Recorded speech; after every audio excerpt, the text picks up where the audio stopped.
All right, kicking off another 1v1 here. This is from the Skulls for Skulls Thrown tournament that happened about 2 weeks ago here. Sorry, I've been a little delayed on getting the uploads ready on this, but let's go over these armies. This is game 4 of the Skulls for Skulls Thrown tournament that Turn and I co-casted together. In this matchup, Flying Taco is 2 games ahead of Hadres. So it's a 2-1 right now, coming into the 4th game. Flying Taco is on the Tomb Kings, and Hadres is playing my favorite faction of all time, the High Elves. So let's take a look at our Tomb Kings before jumping across the line here. And unlike other Mastercasts, this will be very quick, since this has already been on the channel in one way or another. We'll just kind of be dissecting this army on a very high level. So we have 3 units of Ushabti making up the kind of back shock line of the Tomb Kings force. In addition to that, we have Nehekaran warriors here, and here 2 units of them. 4 total units of spearmen with King Nikesh's Scorpion Legion. These are the Regiment Renowned Skeleton Spearmen with the poison weapons. We have Tomb Guards with halberds over in the kind of center mid flank here. In addition to that, we've got 2 units of Tomb Scorpions here. These guys, as we all know, are just so destructive to almost all melee armies. A lot of AP, a lot of anti-infantry, 380 weapon strength, just whipping through your line back and forth like Willow Smith's hair.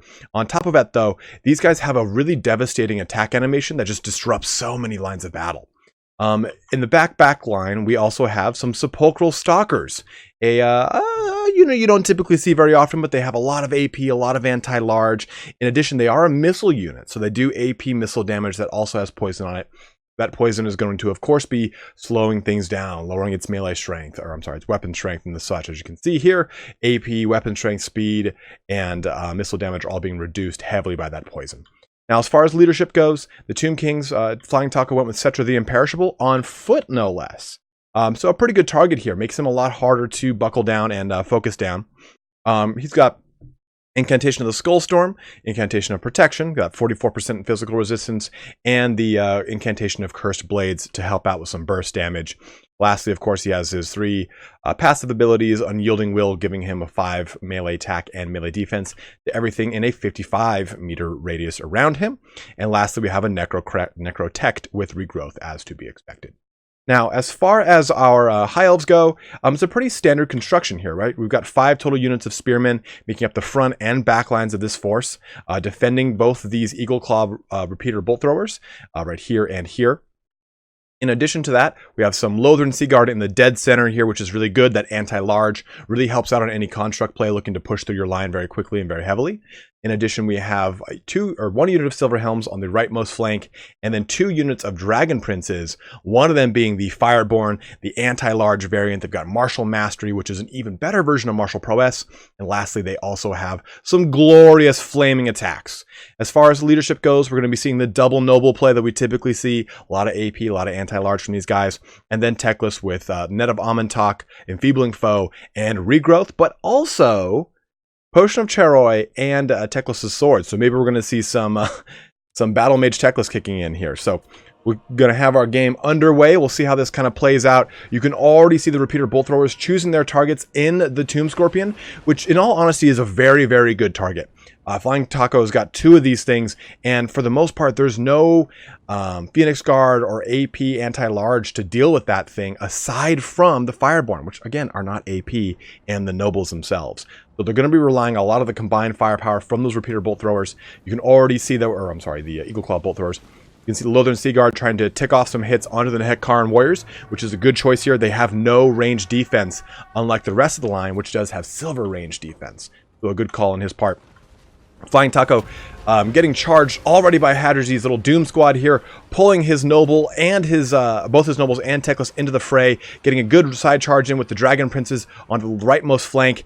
Now, you can see that he wanted to get a quick little pick off on these Skeleton Spearmen. It was a really good play because he was able to do half damage to them with the combination charge there. Go ahead and slow this down so we can get the left side of the field. As this force kind of starts to push over in this direction, we can see Hadres was about to get some flank action going on here with his cavalry, but he kind of pulled back a little bit, tried to use his line to supplement any kind of charges coming through. As far as these Dragon Princes, they got their good charge into these Skeleton Spearmen, and they're now pulling back. They don't want to get focused down too heavily by the Sepulchral Stalkers and the Ushabti, which do have AP damage pouring into them. Getting a nice, good charge, though, in from those spearmen. Let's focus in on that. Woo! Just a clash of spears and shields here. Pointy helms and undead hands jumping in. Sepulchral Stalkers jumping into that as well. Getting those nobles and Teclis into the fray there. As we kind of take a look at the battlefield, we can see that the Fireborn are jumping into some good engagements on this end. I think we're getting a sandstorm tripping off right there on the spearmen. Slow that down so we can focus in on this portion over here. Now, we've got a bit of an all-in fight over here, right?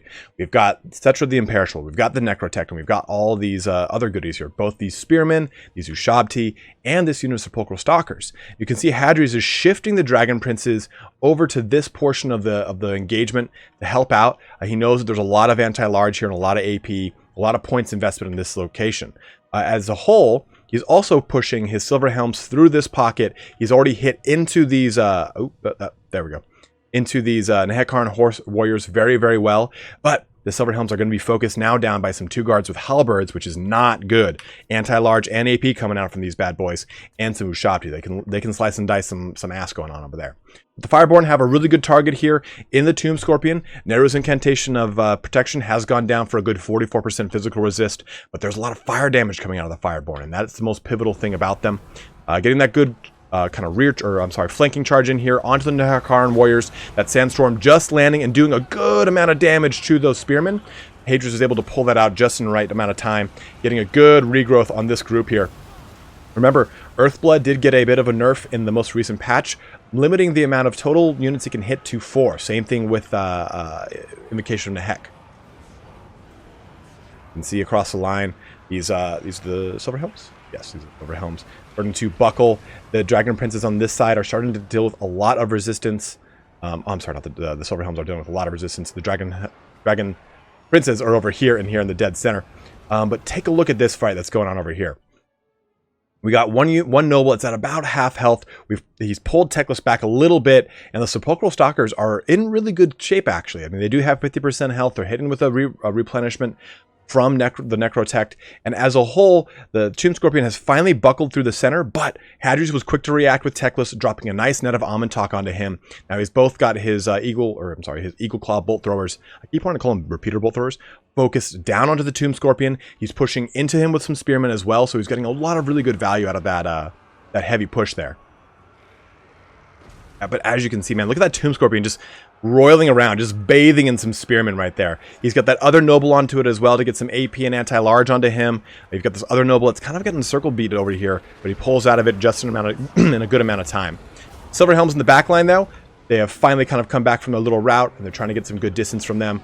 And you can see here in the very dead center, the Dragon Princes have been harrying across the center line, trying to kind of hold the line as best they could. One of them is completely beat to dust here. It's really, really starting to falter, but the Fireborn over here are still above 50% health. Their martial mastery is still kicking in, even though on the leftmost portion of this line, we can see this Tomb Scorpion has jumped into this Lothern Seaguard line. Starting to do quite a bit of damage here, but it's already about 50% health as well.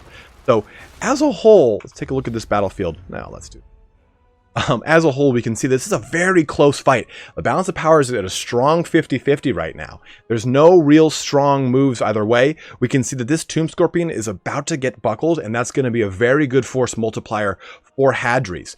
Flying Taco, almost said Flying Scorpion. Flying Taco is really relying on a lot of the damage that he's going to get from these Tomb Scorpions, so we can help focus down other units with his Ushabti, with his Sepulchral Stalkers. Oh, they're over here. Sepulchral Stalkers over here, and with his Tomb Guards with halberds. These are going to be the things that are going to be threatening the largest contenders to his army, which are these Dragon Princes right now.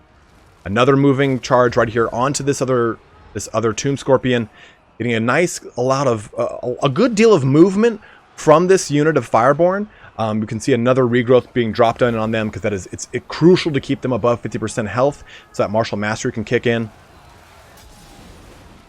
The Sepulchral Stalkers coming in, 2 units of Spearmen, just smashing into the line of all this anti-large leadership over here. The Sepulchral Stalkers looking to just smack things about, and you can see where we're approaching that 3rd unit of Realm of Souls. We got some big heals coming off when that happens, and we can also see that we're getting units kind of rallying back with the Dragon Princes over here. They're pretty much in tatters, but this unit of Fireborn has just been holding the line. Hadres has been doing a really great job of moving them to really pivotal engagements that really need that anti-large and really need that flaming attack. trying to put as much hurt onto that Tomb Scorpion as possible. But at the same time, Flying Taco has been doing a great job of countering that by dropping Nero's incantation of physical resistance on things that need it most, kind of really helping to counter those big charges coming out from the Fireborn. Another big engagement going on here. We can see this noble's being hit really hard. Every single hit from, this is important to note, from Big Daddy Cetra is going to be very strong. He does have Enfeebling Foe on him right now, but where is he? There he is. He does have anti-large and AP in his kit right now at 470 weapon strength. He's going to be slapping those nobles around pretty hard and dirty like they owe him money. Fireborn trying to get clear of some things, get a good charge back into here. I think we missed it, but Teclis did pop his mighty sword a little bit ago. I apologize about that. That third Realm of Souls has just tripped off. That is going to be a huge force multiplier there for Flying Taco, as he can now summon in another unit of Ushabti. He's bringing them down right here to try and focus down and keep things locked up in this little pocket. There it is. Oh man, one of those nobles is just getting murked. Oh no! Oh no!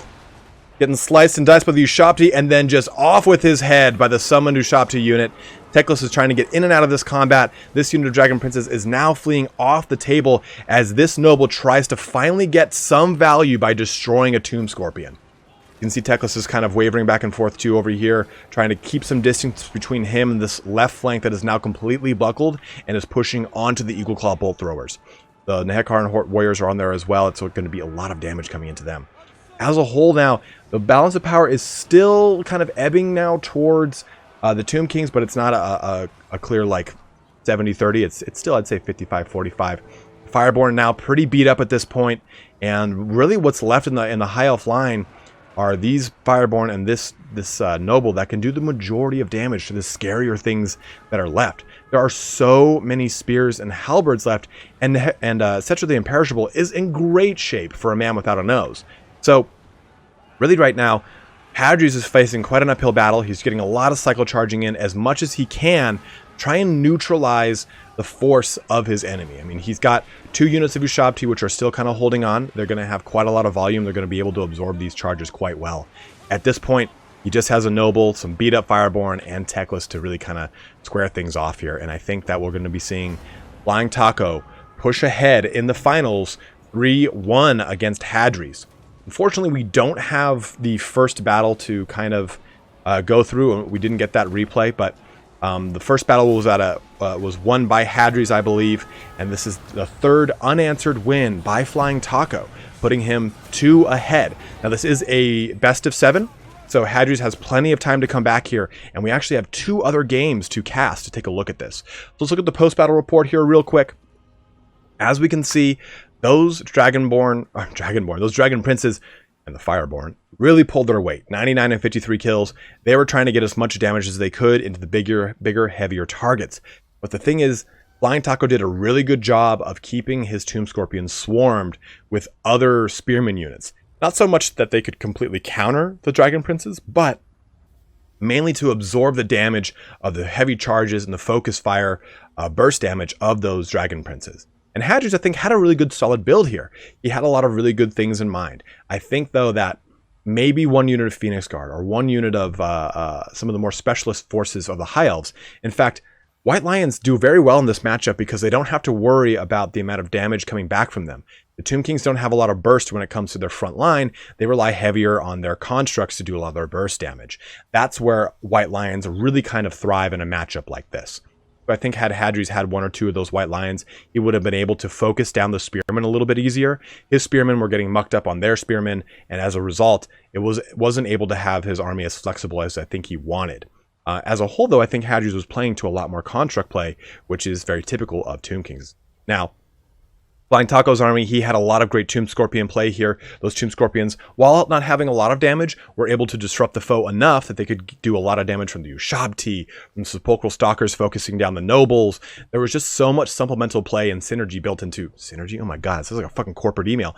But so much kind of overlapping benefits of these armies that it was really a nail-biter until that left side really started to buckle for Hadres, and that kind of cascaded down for him. The Eagle Claw bolt throwers weren't online at that point, and they were getting shut down pretty succinctly. I think the Silver Helms was probably the riskiest pick in this build. I would have rather seen maybe even another unit of Lothar and Seaguard or those White Lions like I was. But as always, guys, thanks so much for watching here today. We got 2 more games of the finals here of the Skulls for Skulls Throne. Those are going to be coming up on the channel here pretty soon, so you can look forward to those. It's all going to be compiled in a nice, neat, and easy to follow playlist, so you can kind of jump into that. But as always, guys, thanks so much for watching. Have a good one, and take care.